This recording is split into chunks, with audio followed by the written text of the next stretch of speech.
هتكون محتاج إيه عشان يبقى قوي ويتقبل في مكان كويس جوّه أو برّه مصر؟ لغة، كورسات، تدريب والّا GPA؟ بُص، خُد منّي النصيحة دي وما تدوّرش ورايا.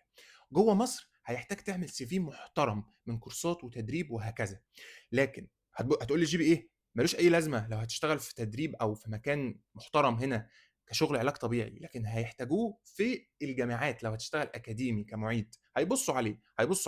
طيب لو أنت برّه، إيه بقى اللي يساعدك عشان إن أنت تطلع دراسة برّه، دراسة كماستر أو أي حاجة دراسات عُليا، الحاجة الوحيدة اللي هتفرق معاك ويقولوا هاتوا ده أنا عايزه، هو إن أنت تكون مشارك في بحث.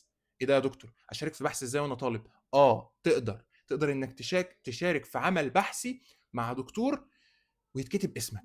لو أنت عملت حاجة زي كده فرصك بتضرب فوق أوي، فوق أوي.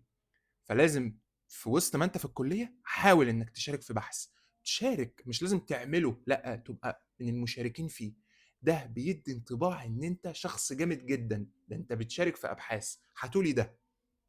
فده كدراسة. طيب كتدريب برضه الكورسات لو في كورسات مُعتمدة دوليًا، الموضوع هيفرق جدًا لو أنت هتشتغل في المهنة برّه.